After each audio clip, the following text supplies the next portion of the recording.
Let me track it on my tablet here, just to keep an eye on things.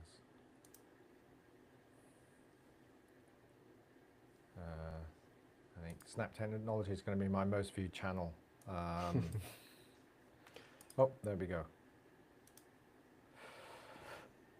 Home Life, yeah. Let me just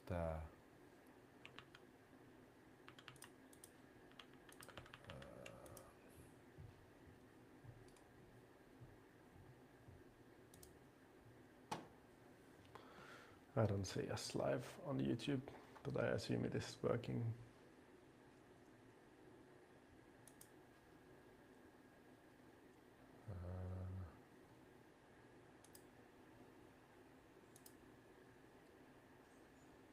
right, yeah. Oh, hold on.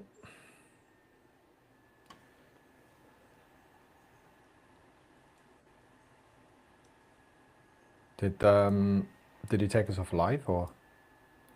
It should be live. I don't know what's going on. It's currently got oh yeah, it is live now. Okay. Yeah. Cool. Yeah, cool. I see it as well. Cool. Then. Yep. So what do we want to do today? So shall I do a quick recap from yesterday? What we were up to. So sounds good. Yesterday we were just doing some early experiments with creating a thumbnail creator tool.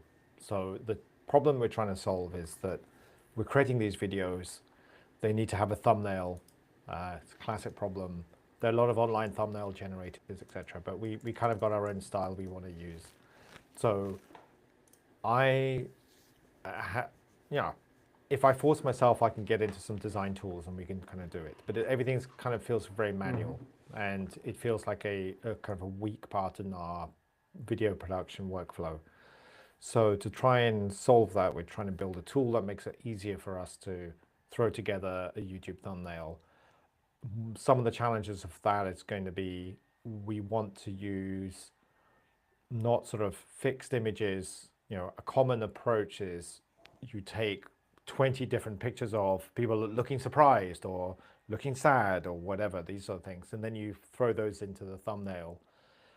That's kind of a common thing, but we didn't want to do that. We wanted to get images from the actual video to be part of the YouTube thumbnail. So we do that at the moment in a very manual process where using, what's the tool called? I can't remember now. Affinity.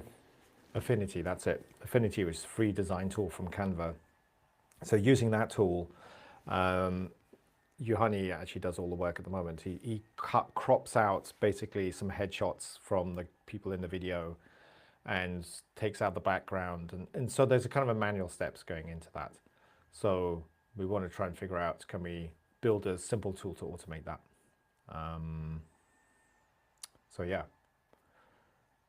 that's kind of what we're up to. And yesterday we just had a very basic but functioning YouTube generating tool that Juhani threw together with in anti-gravity. Yeah. Mostly cursor, but yeah. Oh, it's a cursor, with sorry. Claude. Mostly with Claude, but because I'm out of tokens on Gemini. But yeah, shall I show where we left? Yeah. So let me share my screen. Great. I'll let you share the screen going forward. I think that's yeah, we can try that. We can try better, that. But let me do this now. So we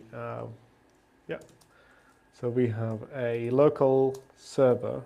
Apps not set up. Start. So we have a local Python server that serves the UI. And it's a React front end that you can then take into and you can see what it's done so far. So you can change the text, you can move the text around. You can't really edit the things yet. You can add here. Like this, you can change the number. You can remove some of the content if you don't want to have it. It has some guidelines here. It's like a safety margin area where you should put stuff, and then it shows the preview, and you can download it as a PNG. That's pretty much it.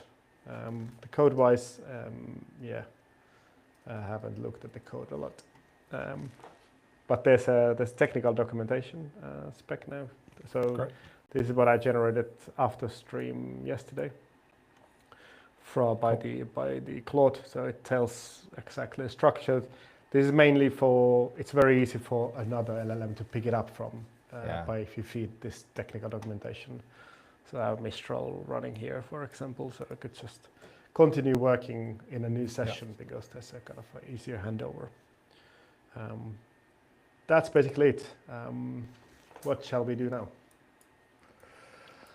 Well, so I think that there's a bigger challenge, which I'm not sure we're going to tackle today, but there's a bigger challenge, which is how we get the headshots from the video itself. I was thinking about it last night, and I mean, the reality is one of the things we're probably going to have to do is take like an MP4 of the video, split it out into frames, or it slightly depends where the video is coming from, right? In an ideal scenario, we'd have a small segment of the whole video where we think we can get the headshots from that small segment. And that at least means that we don't have 20,000 single frames to go through, because I think that will be a bit unmanageable. What if we break down the problem into smaller starting point? We could start by just grabbing a screenshot and make the system to process the screenshot. We can then build another system that takes the screenshots for that system. I think that's probably the way to go. That's probably the way to go. But how about for today? How about we just we can, because I know you're also a little bit limited on time, or you've got a hard stop today. So rather than getting into a brand new thing, which I think we should do tomorrow, how about we just iterate a little bit more on the UI? I think you made a good observation yesterday that once you let the AI start iterating on things, it tends to start overcomplicating. So it's got that sort of like, hell, well, let's add some more in there, and more doesn't always mean better.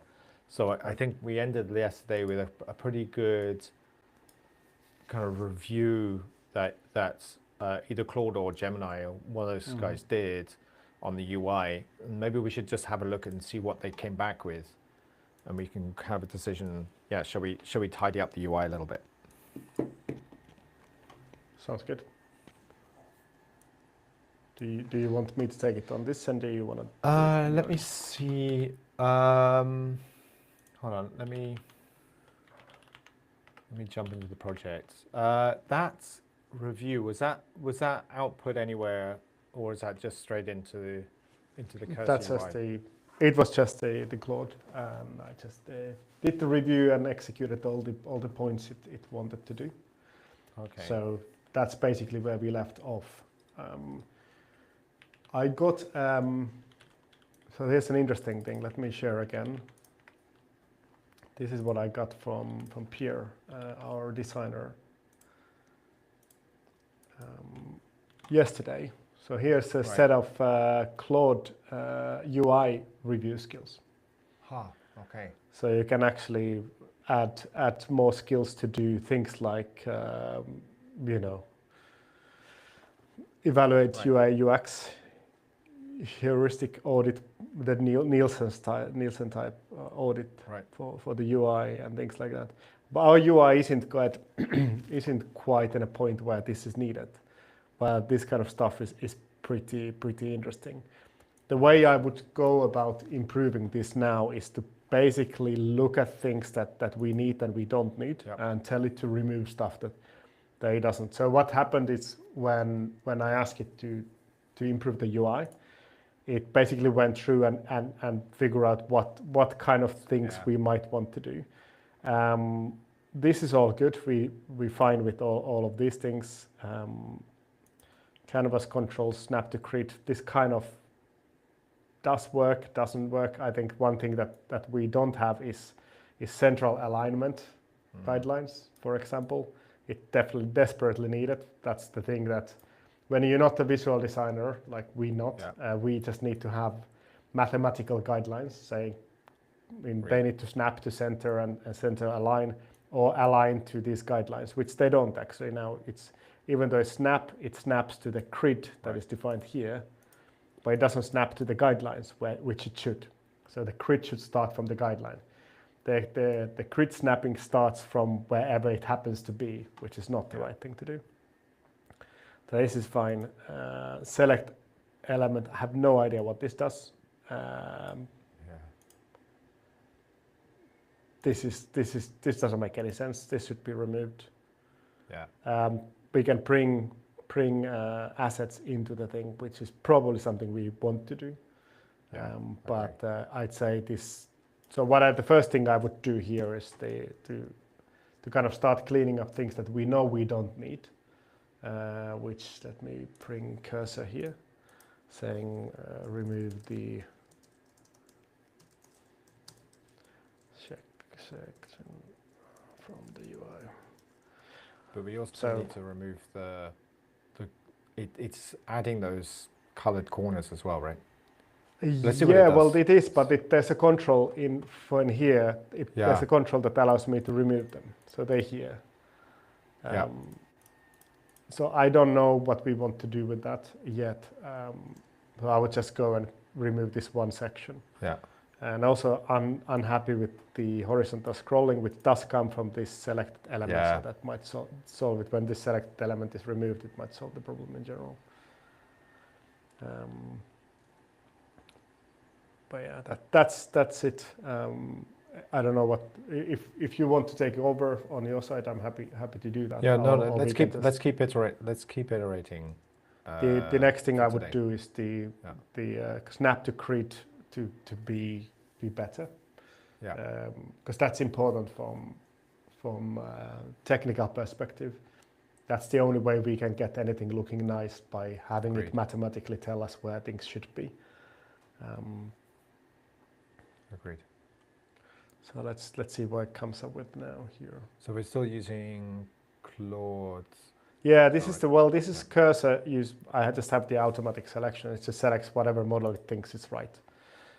I have in my settings that it prefers Claude because I'm currently wanting to understand how well Claude works. I've used Gemini mostly, and I'm quite happy with Gemini in general. I'm very unhappy with Mistral, which I do want to work the most. I want to have a European model that I use. Unfortunately, Mistral just doesn't work. Not yet. So let's see what happened here. So now it should have removed the section I didn't want to have.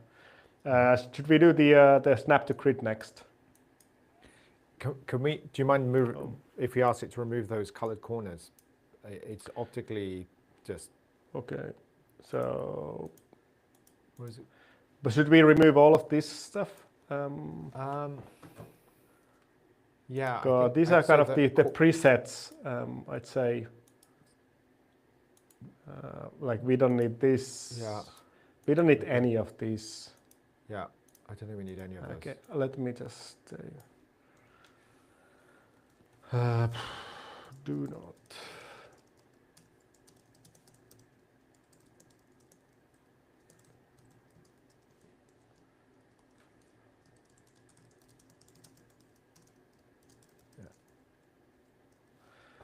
Let's see if it understands what I mean with that. But yeah, I think that's true. They kind of a bit bloated. Yeah, it makes the whole thing look too busy. I mean. Yeah, for sure. There's something I'll share with you after this. I came across this morning was because you were talking about Pierre having had some experience building design systems in a markdown format that is kind of LLM friendly. I came across somebody's created a bunch of these. It's kind of like if you wanted to copy the design system from Airbnb or Stripe or something like that, they've basically, I don't know how faithful they've been to the actual design system, but it's a repository of a whole lot of these things. So I'll share that to you. And the idea is you could basically say, hey, build this thing and make it, use the Airbnb design system. I'm not sure why I guess there's a reason why somebody might want to do that, but maybe the best thing is to have it as a kind of a template to then insert our own. Maybe we can try that. We can insert our own design tokens into it and see how well that works. Yeah, for sure.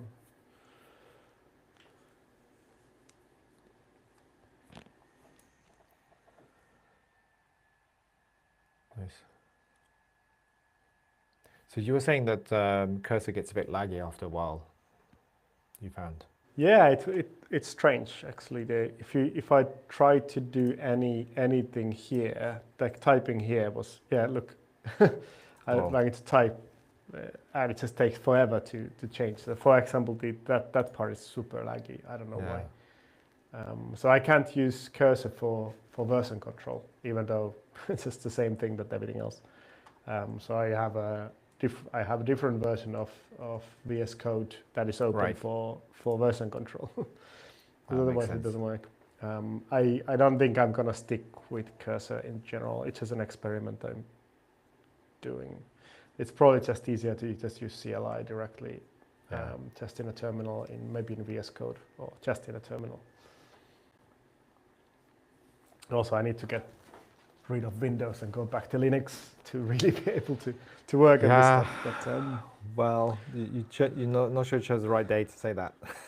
I spent a lot of my time last night actually, trying to overcome this challenge of screen sharing. I mentioned it on the live stream yesterday that I was not able to get from Brave browser anyway, the sharing anything other than the tabs. I'll talk about that in a minute. Let's go back to looking at what it's done, because I think it's done a good job of cleaning up all of those elements. Yeah, all of that stuff is now gone. So now we don't have any controls for the logo. We need to do that at some point. But my kind of goal would be to make sure we can get all the text elements correctly first. We have controls for all of them in kind of all the colors we should be able to change. There's actually, we need to have escape cancels, that's good. Okay. Now I can't get back into the original one anymore because I committed to this one. Yeah. How about, I mean, again, maybe we can create a list, Juhani. I mean, I could do that as well. Why don't I do that and then I can merge it? How about just a to-do list of things that we might want to be adding?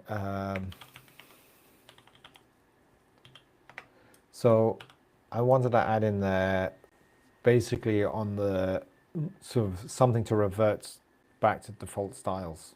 Right? Yeah. Well, what is quite common pattern in design tools are kind of colors that are used as pre-selection. So once you use the color, it becomes a stored color, and then you can go back to the one, and it kind of serves the same purpose. But I want to do the central clipping thing now. While you do that, let me get the clipping right. The way I do these things though, when I start doing something bigger, I do first a commit to make sure, because when you start messing with things like that, if something goes wrong, it's easier to roll back from version control and try to get the LLM. The LLMs were quite good at rolling back as well, but I'd just rather to do version control. And are you, I mean, I've been doing some stuff where kind of slightly old school, I've been creating branches for every change, but I'm rethinking that, and I think actually just do trunk-based development. I just do in the main. Yeah. Because especially in a project like this where the version control is not really a collaboration tool as such, it's more about backup. mechanism. If we were to work together at the same time for this project, building features, we would have to be quite careful. And I think this is something that would be really interesting to understand how to do it properly. Yeah. In this size of project, we can't work because the LLM touches the main thing. You see, it has created this massive massive one file here. This is a problem as well. You could ask it to break this into pieces, but that's what it always does. Is the Python app file that becomes massive. Yeah. I had a project where in my climbing database thing, I had this file become massive, and I asked Claude to refactor it into smaller ones. It worked fine. Refactoring is something that they're very good at because they kind of maintain the functionality. But in this case, you and I couldn't work on the same file because we don't know what the LLM is doing. Yeah. We would have to first structure it into smaller pieces, which I think we should try. I think with the image stuff, it would be quite good to create a module and ask the system to keep them separate. So you could be working on the image extraction at the same time, and then that's going to be fed into whatever editor, for example. That would be an interesting experiment. Yeah.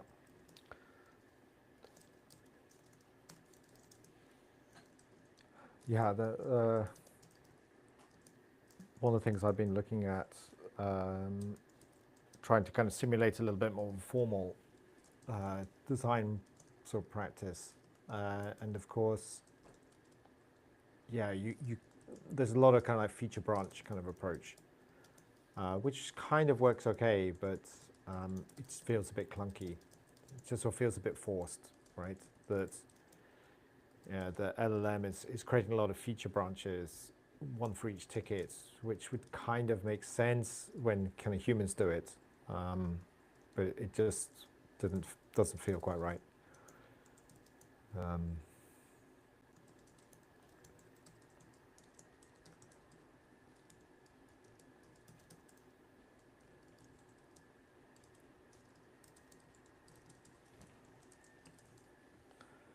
Let's see if a simple prompt will create a complex feature. This is where I suspect it won't get it right in the first go. However, this kind of snapping thing is very common feature, so I think there's going to be a lot of training data. It's probably going to work. Right. With an iteration, it's probably going to work fine. What I've noticed when the code base becomes bigger, again on the word match running stuff I've been doing is, especially Gemini, when it implements a new feature, it tends to forget a portion of it. So I use Auth0 as my authentication system to make sure people don't access each other's data. And there's this JWT authentication mechanism built into the system. So what Gemini always tends to forget to add that part. So basically it implements a new feature, and then I try to open the page, it just doesn't open, which is of course good. That's the default functionality of the authentication system. It says, well, you're not authenticated to use this system. Then I have to go, I can't open it. So, okay, I forgot to add that, which is fine, but it is somewhat annoying when they keep forgetting a certain part. This is again where I think when Enrique joins us, it could be a thing where you can just add a skill in this saying, whenever you add a feature, make sure you also add this. I already added a Gemini skill for the running stuff. I use Clever Cloud to host it, but I use very low power version of. I use the XS plan that doesn't have a lot of memory, so the cloud cannot compile my Python backend. Right. So I have to compile it locally and upload binaries, but that's not the default way a system deploys. So if I just say Gemini deploy, it will try to send the source files and make the system compile it. It will always hang. Yeah. But I made it create a deployment document, which tells it that's what it is to do. And for a long time, because I'm a noob with LLMs, I was always saying deploy, but read the document first. Right. But then Enrique explained to me how to do it. So I have a definition for Gemini saying that when you deploy, you need to always use the document. So now I can just say deploy, and it first goes and reads the document and goes like, okay, now I understand how to do it. So now deployment always works. So where are you putting those skills then? Are they defined as part of? So let me show in the anti-gravity. That's the easiest thing to do. Again, I'm just following what Enrique is saying. So we should get Enrique here to really show how things really work properly. Okay, I need to open the other file.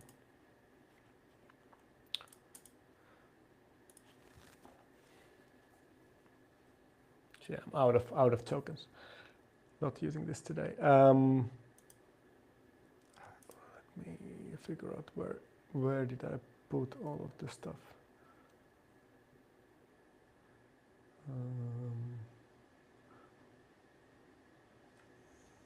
Wait, I don't find it now. Yeah, it's here, agent skills, right? Okay. No, this is agent skills I imported from the Enrique's database. Right. Okay. Of things. So these are different skills. So this is front-end design skill and web app testing skill. That's kind of on my list to dig into the whole skills piece. I need to. Yeah, I think I'd say let's get Enrique on here, and he can show his software as well, and that's gonna be. Let me while the Claude is working, I will find you an answer to your question. But I just forgot to immediately. This is one of those things you do once and then you just immediately forget it. Yeah. Well, I mean, I've kind of been leaning very heavily on open code as the coding agents I've been using. So you kind of get into kind of where all these things live in that specific tool. And there might be an argument to be made to say, well, the coding agent remains fairly consistent but on a project. So especially in multiple developers, right? It's like, I mean, if I was to jump in and make some changes now with open code, there are actually quite a lot of, that's quite a big shift, right? Because behind what Cursor would be doing and behind what open code would be doing, my understanding is they will inject a whole bunch of system prompts into the request going to the LLM. So the calls to the LLM are not like pure, hey, this is my instruction, or this is my prompt, or hey, here's my agent's definition plus my prompt. On top of all of that, the tools are injecting other things in there as well, is my understanding. So if you were to work on Cursor, that's injecting its stuff, and I'm working on open code that's kind of injecting some of its stuff into all of the requests. You know, we're now, maybe it's not a bad thing, but we're now kind of slightly taking different directions into how we're asking the LLMs to do things. So there are all of these kind of variables that it's not clear to me how much they have an effect, whether we really care about them. But there's my constant kind of sort of itch around this stuff is like the non-determinism of all of this stuff, right? Anyway, I think some of these topics we can dig into off stream and try and come up with some answers on them. Here's I'm sharing the anti-gravity. So here's unsubscribingly, it's Gemini Markdown file that it reads. So it's in the project folder. So it always reads that when it starts a kind of session here. So I just told it it knows how to do Clever Cloud. Clever Cloud has a CLI, so it can operate the deployment directly.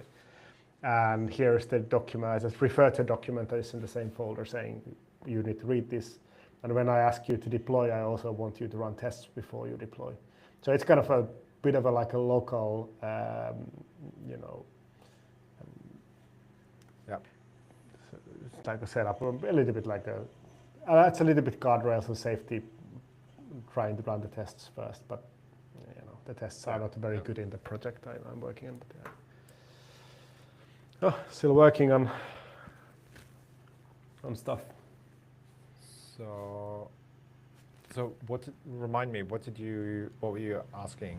Here's the prompt. So I'm just asking to do the kind of guidelines and clipping or snapping into central positions and to each other and so on. So it's actually quite complex. It's a short prompt, but it's actually quite a complex task. So we see how it will figure out.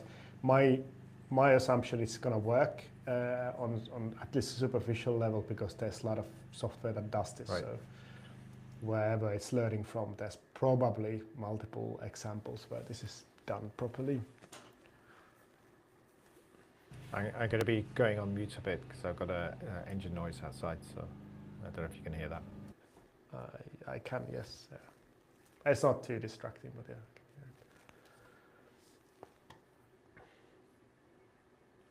Yeah, sometimes you end up like you type a very short prompt and you end up having 15 minutes of LLM time for trying to get that stuff. That worries me, I have to say. That worries the hell out of me when I see that. But if you know when it's a massive task, you kind of.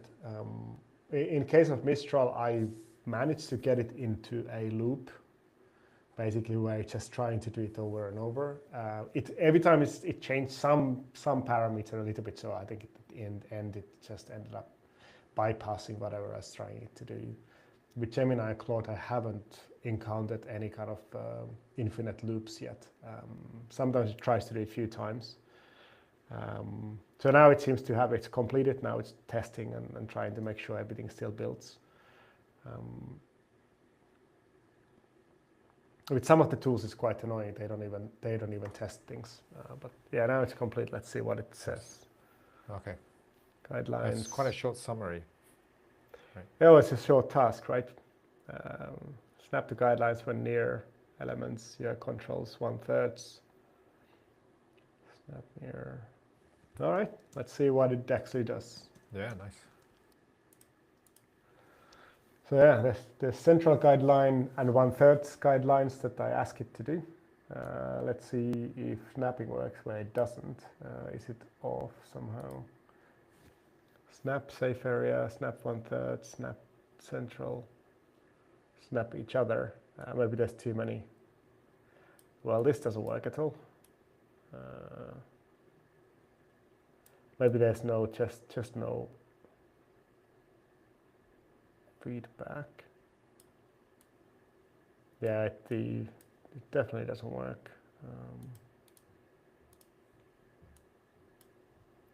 Snap. Show guidelines. Okay, snap align to other elements. It might be if I turn this snap to grid off. Okay, no, it definitely doesn't work.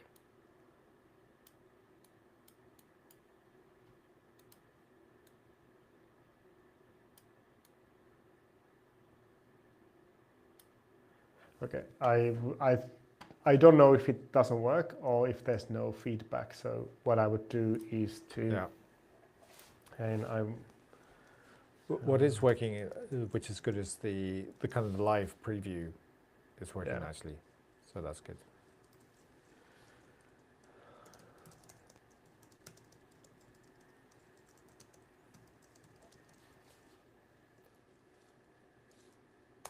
Let's see if a simple prompt is enough.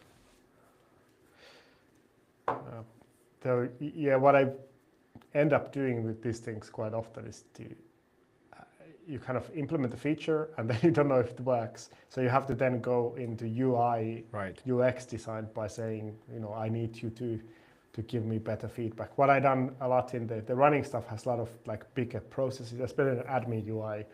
I can upload a massive JSON file of all races that I've gathered with a different tool. Great. So for that one, for example, say when you create a tool or a system that allows you to do that, you always have to tell it to also create a user interface that tells me what's going on in the background. Right. So it shows me now processing this file, now processing this file, now processing this. So I know nothing gets stuck. And it's kind of interesting. At the same time, you create good user experience, but you also create a system that is very easy to track just from the user interface what it's doing. Those things go hand in hand quite often. Yeah, this has always been a challenge with like operations on imported data and what have you. Is that you know it's always the edge cases. You kind of need to explain where things have gone wrong, right? Yeah, that's it. Nice.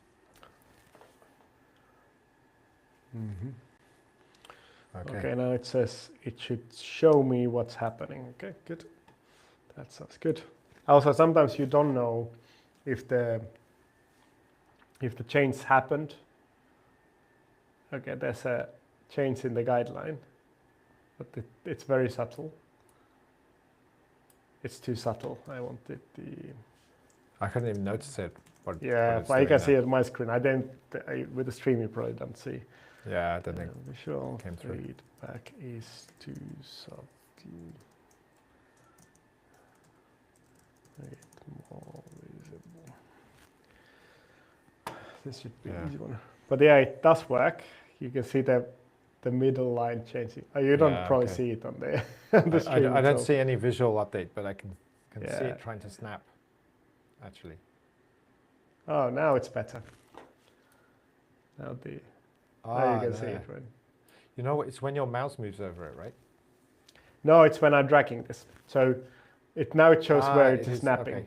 Okay, yeah. It was showing this before as well. What's it going to do now? It's going to make it like bright orange or something. Well, now it's already created the change. So this is what I asked it to do. Oh, this is the change now. Okay, good. Yeah. Yeah, that's really there we go. Much more. That's better. So now we can, as non-designers, I can use the 1/3 rule, which is generally kind of nice position. I thought, okay, I want this element to be here, this also in the center, maybe here, and then here. Now they all aligned with each other, and then this one I would put in the corner, which it doesn't snap to. I think it should also snap to the safe area, right? It should do. Yeah, it doesn't. How's the preview look? Sorry, do you want to go back a sec? How's that? Yeah. That's looking, I just need to be able to the elements should also snap to the safe area. Okay. Yeah, then we need to do something about the logo positioning. It's also meant to be transparent background, right? The logo. Or is it? Wait, I don't know what we want to do with them. Let me check on. We also have the kind of the podcast, channel. Not podcast version of the logo. This is an SVG. Or maybe PNG. I put into the file folder, so it should work. We also have a different font we use for these things, which it's not using. I think we should be able to select fonts, right? Okay. This default font is Geist. It's like, how generalized do we want the tool to be, or how prescriptive do we want it to be? Say, well, listen, it's going to fix you on our design guidelines, and you can't move off them. I don't know the answer to that. It's just, Yeah, I have no idea, but we should definitely have our guide, our font which is Geist. I mean, I don't know which font is actually using now. Maybe it already took. Should be Geist. I'm not good enough. I don't know what it is using. You're right. I also not happy that they all caps automatically. Because I cannot control it. I should be able to capture myself. It's like being Donald Trump, right? Style of writing. You don't want that. Yeah. That might be the next step to do. Okay, now it should snap into the guidelines as well. Yeah. Yeah, it does. Good. Great. Perfect. So I should be able to do this. Yeah, good. Okay.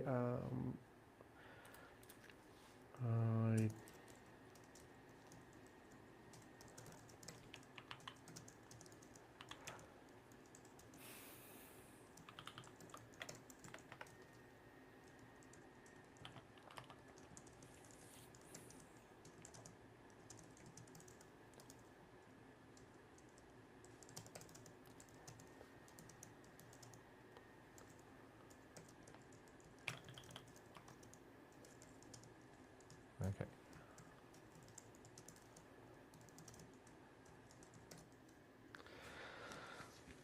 Yeah.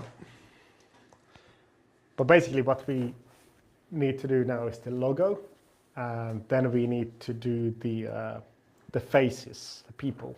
That's basically it. And what I would then do is to get Pierre to look at it and saying, yeah, this is fine.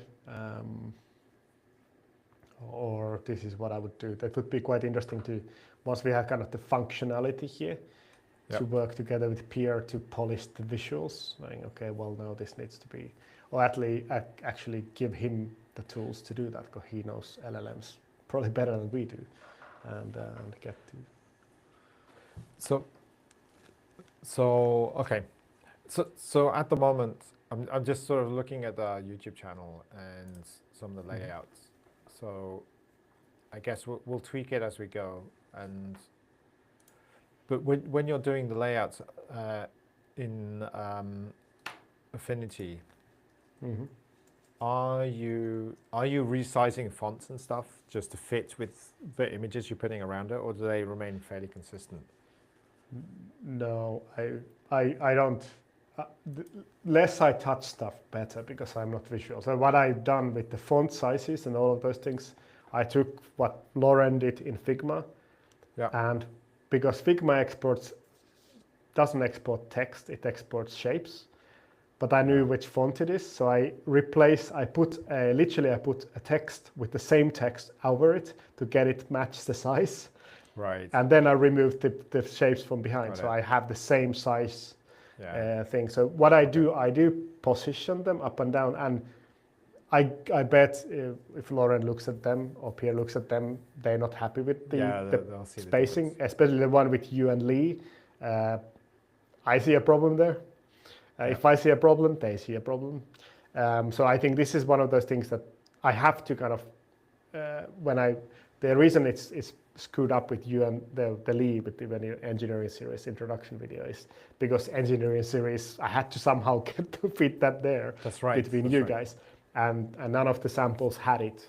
So I couldn't use the same spacing that Lauren gave, because she has the capability of actually looking at it and say, okay, now it looks good, which I do not. I can look at it saying now it looks bad, but I don't know how to fix it. So that's why it looks bad. It's not her fault, it's my fault, because I screwed up her designs. But that's the kind of a thing. I do not touch the font size. I don't want to take the responsibility of that. But I think the reality is that because the content is somewhat dynamic, sometimes it's very kind of long, sometimes it's shorter. Of course, we try to get the titles to be short, otherwise it doesn't work as a thumbnail. But yeah, especially the one with you and Lee is pretty bad. There's a lot of problems with that. If the text is too close to your head, but it's not behind your head, I think it's I quite like it when text goes behind the person, at least partially, but it has to go enough to look good. In this thumbnail, it touches your head and actually Lee's head as well, and that's really ugly when it's just kind of touching. But again, I don't know how to fix it properly. In this case, I didn't have time. I had like 5 minutes to do the whole thing. Well, this is part of the problem we're trying to solve, right? Yeah. Which is exactly at the moment you're kind of getting all of the tasks to do the thumbnails, which. All right. Now it actually managed to break something. Awesome. So it says it's ready. Let me refresh. So it's definitely broken. Yeah. The UI is broken.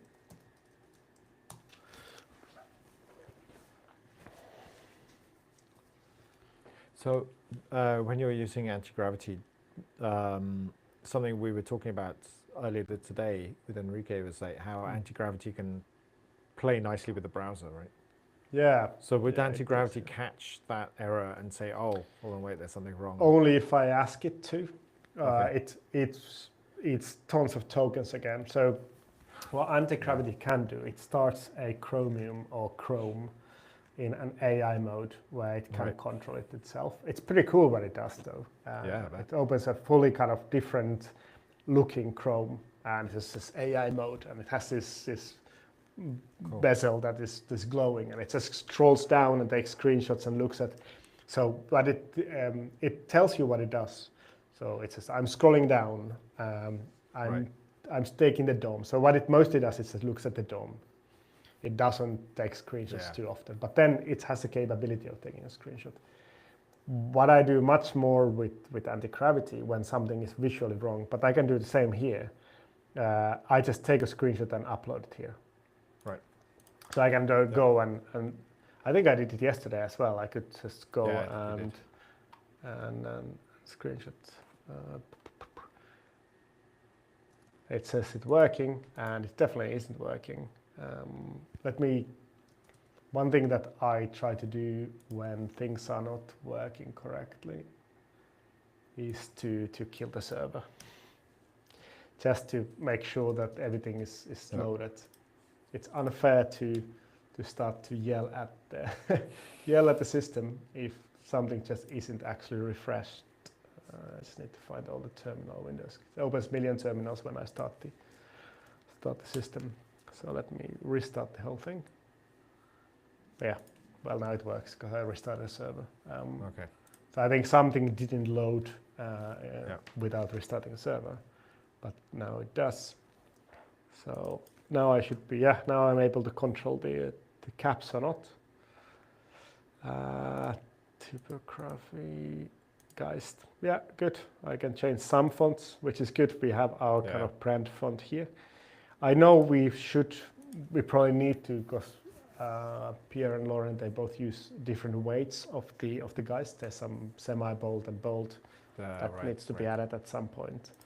But I'd argue, how can it be centered in two different places? That's a little bit too much.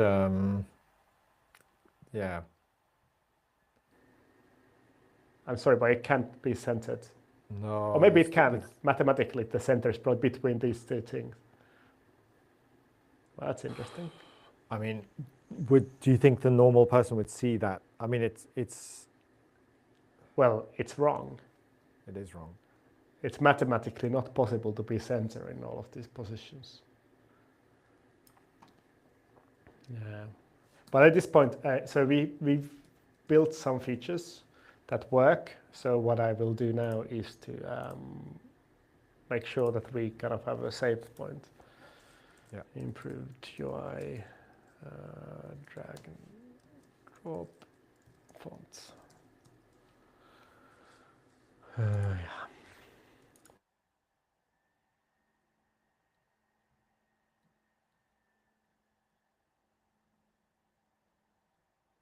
Because I can't be bothered to write comments that are too in-depth and so on in this project. This project is not. Yeah, which should be worried about that. Yeah. All right, but now I do I'm afraid that if we don't fix this problem with the centering, it might cause problems later. So something isn't wrong, isn't right. Some algorithm isn't working correctly. Yeah.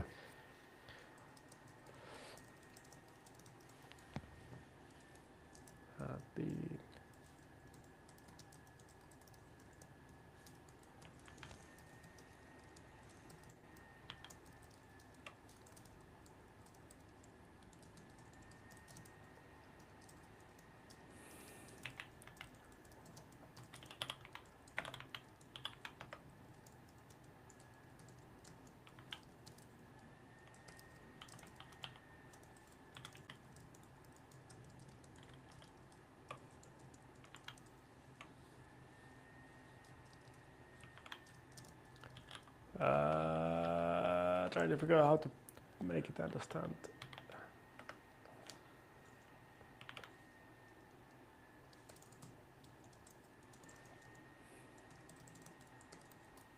I don't know if it understands it. But it's just might have to iterate over the prompt a little bit. Just trying things.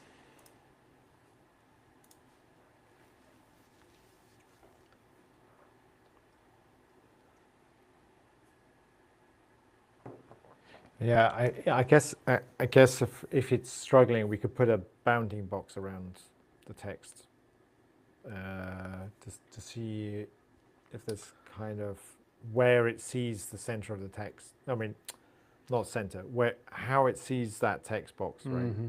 Whether it's it's got some, because I guess that's the problem with I think it does have nodes. It has the kind of box. When you're dragging, it has a box. Okay, it's a little subtle. I didn't see that. Okay. Yeah. Now I see it. When it's selected, it has a now box. I see it now. Yeah, then. What changed? Center guideline. Okay. I guess it. Let's see if it understood what I meant. Yeah, well, it's. It's still multiple places. Well, it's two different places. So it might be that it's what I suspect is happening is that the grid snapping is conflicting with the snapping with this one. Because we have this this 8. So I think what it. Yeah. That was it, right? So if I take this, the problem is that it isn't actually snapping to the center. It's just showing when it is in the center. Oh, it is snapping a little bit. Yeah, it's still got quite a lot of variance. Yeah.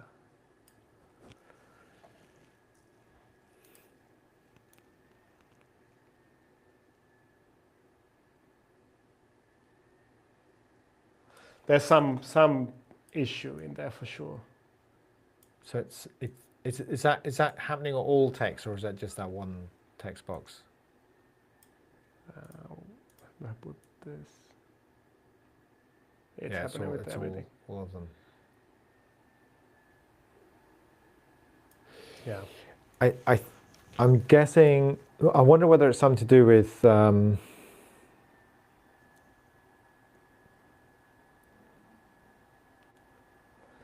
That's interesting. I wonder whether there's something to do with the kind of the sort of sensitivity of. I'm not quite sure how we can describe it to the LLM. It's like that grid line.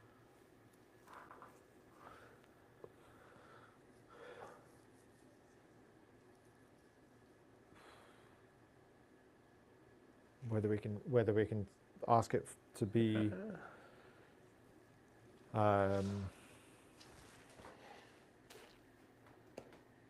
How do we articulate it?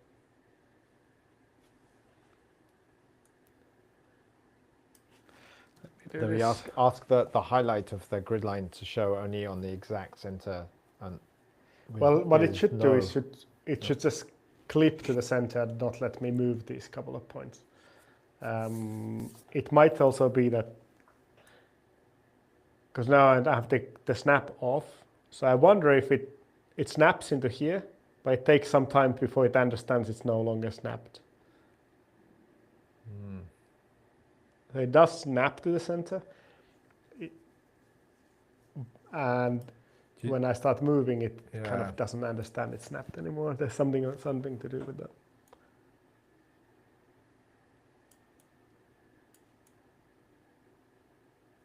I think it's the snap works, but then it allows me to move it from the snap. I think that's what is causing it. So once it snaps, it shouldn't let me, like it shouldn't move until I'm over the threshold, and then it should move it away. So that's the annoyance when you use like Google Slides or something. Then you try to get it somewhere, and it just jumps away. Then you have to remember to press Alt, and then you can actually fix the problem. But I mean, the snapping's not very aggressive, right?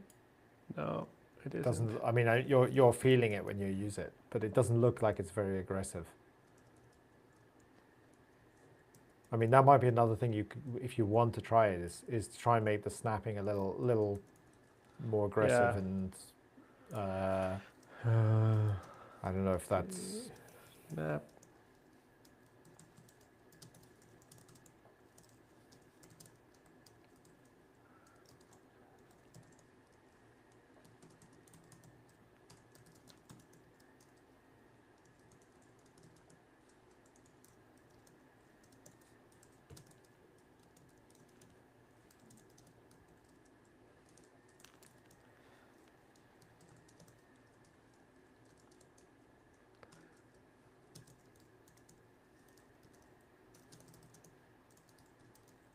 Let's see if it understands.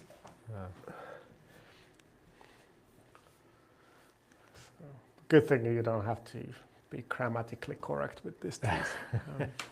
Well, it gets to a point where no you English can get kind of lazy, actually. Yeah, that stuff. Yeah. Although I find myself writing please to LLMs. I stopped. It's really strange. I don't know why. Because I don't think there's any sentient, or I don't think there's even intelligence there. It's an autocomplete keyboard. But I just have somehow in my head saying, can you please do this? You know, I don't understand why. I shared with you guys earlier this week, maybe it was Monday, this thing called Caveman, which is I guess it's also a skill, right? For Claude, and the idea is it's meant to strip out all of, at least not what you write, of course, but what comes back, all of the extra words and the things to make you feel good and all of that sort of stuff. It strips them out, and apparently there's quite a lot of token usage from, in the LLMs to give it that kind of nice, warm and fuzzy response style. Yeah, I really don't like when especially Gemini is really bad at it. It just says like, hey, that's a good idea for a feature. I don't need you to, like it's not a human. It's not intelligence. I know it's just programmed to do that thing, and it doesn't make me feel any better because I know it says that's a good idea for every feature I do. If it was actually saying good idea when it's actually a good idea, that would be a different thing. That would be like a helping, giving some value. But it just says good idea for everything. So, unless it's it knows that to say it in a way an Englishman would say it, right? It's like very interesting idea. Well, this didn't fix anything now. I wonder if I need to kill the server again just to make sure.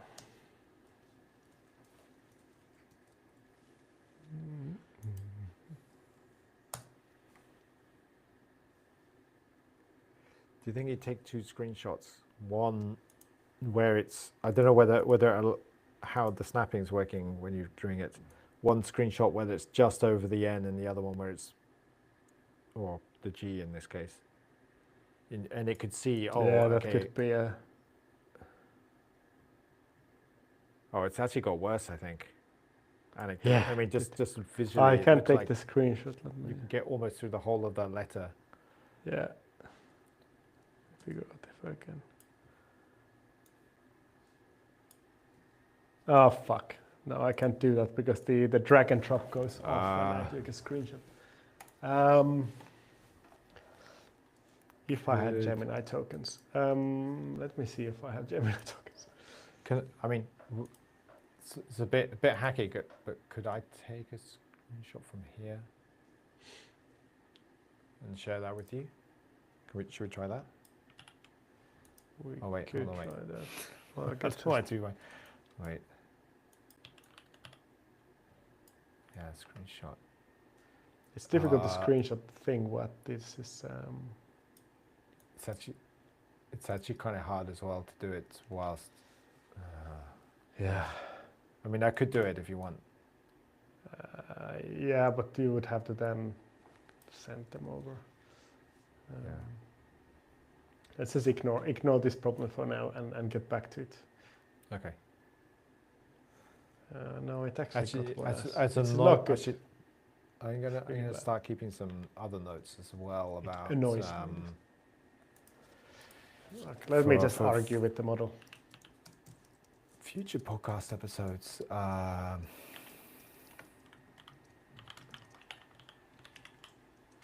Live streams.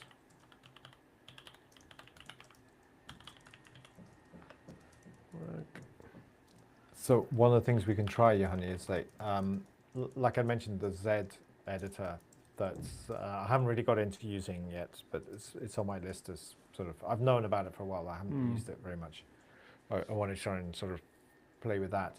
They had a feature, and I'm not sure how good it is, where you can basically share your IDE with two people between them. So you can basically have a pair programming session remotely. Yeah. But that might be quite a fun one to try.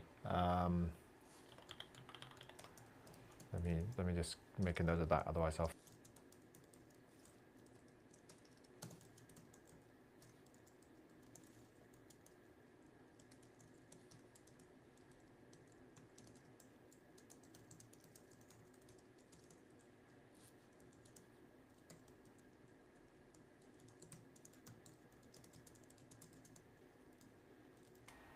Right.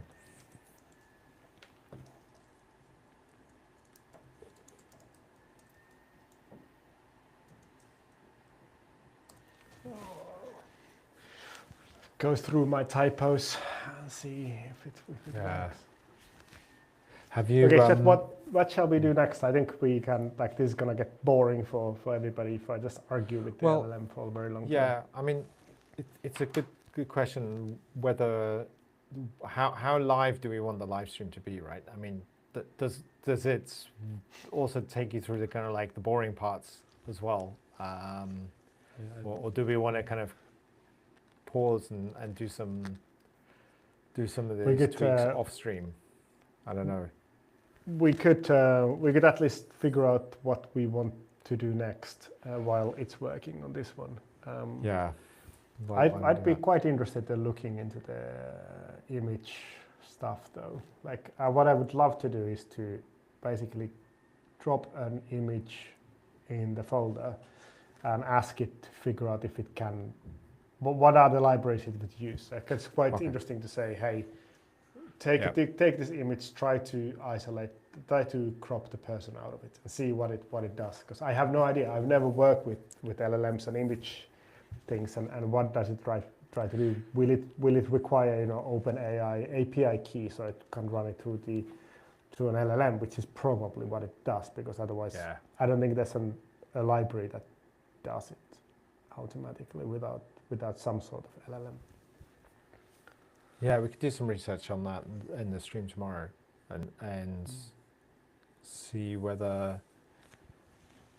I mean, I'll have a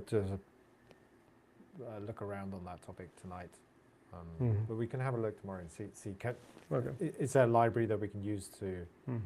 I mean, even if it's a library that says, listen, I put a general circle around the image and it goes and crops out everything else, that might be enough if we can get something like that. Let me show you something while this thing is working on another project that I found quite interesting. Right. It's again my climbing thing, but I made made a thing that I can use to create the race database. So I'll show you. That's easier to show. This one is taking longer than expected, so let it take longer than expected. And I will open another thing. So this is kind of supporting piece of software for the for let me. So maybe somebody's watching it. What I've done is this kind of a database of different climbs for trail running, where you can go and see where to train. So this information is coming from race information. So there's in this case it's a Cape Town Ultra that is here. It's going on here, and it's pulled some of these climbs and published them as canonical climbs where you can go and find the links. Now, to get this information, what I have to do is to understand where to get the information. And I have this relatively long list of different race information, which I built a secondary application to help me to deal with this one.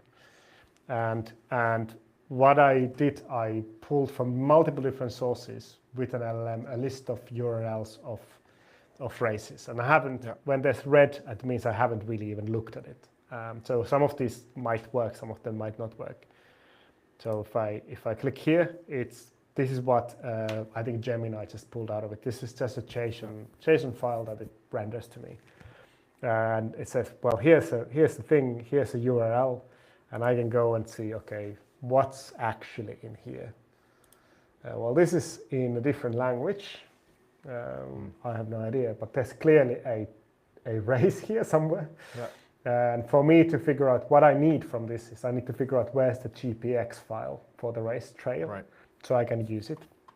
But what the LLM, because I use Claude to create this, what it does, it allows me to type in an API key for OpenAI, which I do have, which I will type it in on a different screen.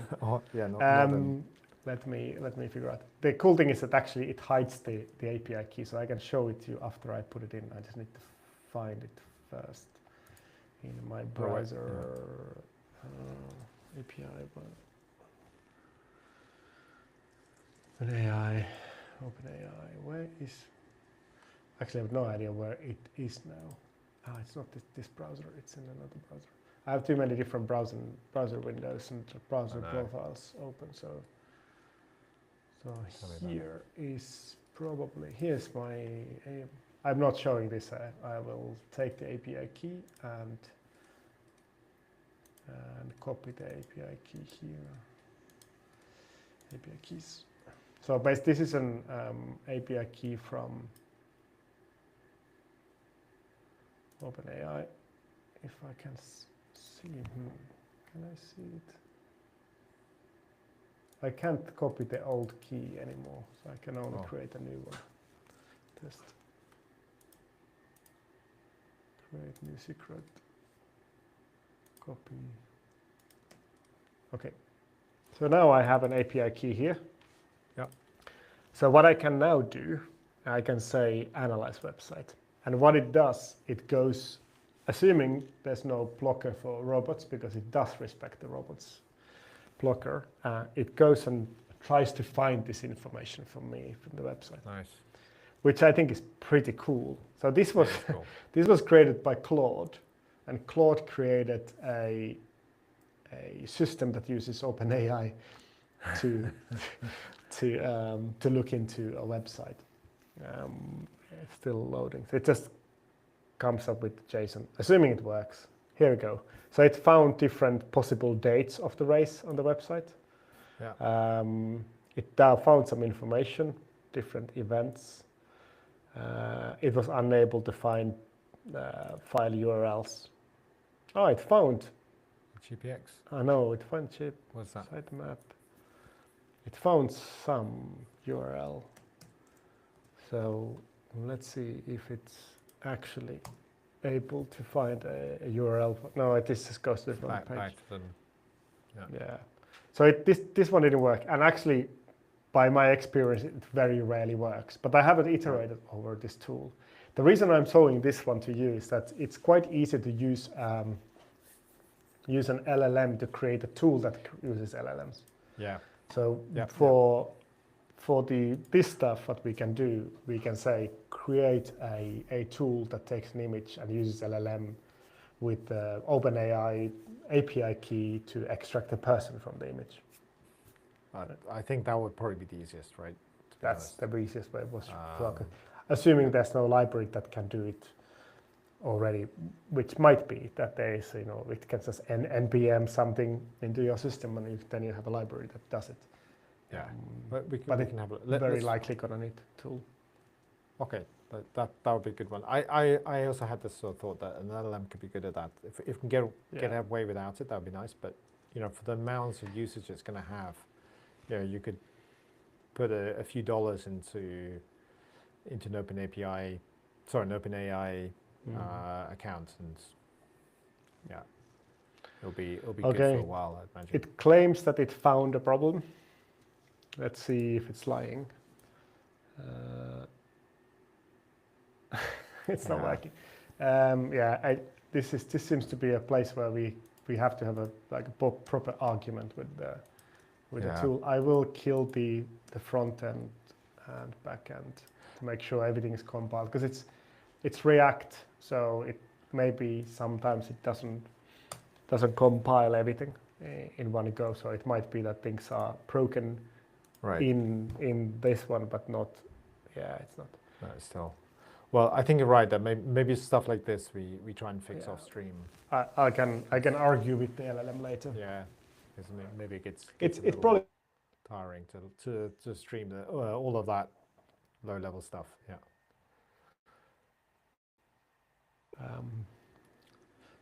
So what next? It's just a good place to pause, I think. I think in the next one, there's two things that we need to look at the image thing, and let's leave that tomorrow. Yeah, I think that's a good thing. And the second thing, we need to get a designer involved. Yeah, to really look at it, everything. Let me do the driving tomorrow. And see whether we can get the image extraction from at least a frame. Maybe what you could do if you have some time, Juhani, is pick out a couple of images that we can use as test data. So.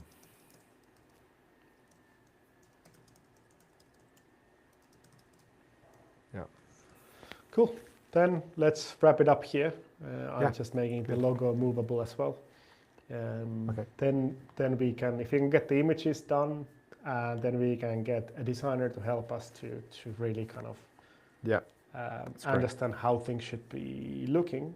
The export already works, and then we might be able to try have a working tool that you can use for. I'm going to do another recording with Lee, so maybe we can get this done in time for that. See whether we can actually use it in real life. Yeah. That's amazing. Cool. Then thanks, Jasper. Thanks everybody for watching, and see you tomorrow.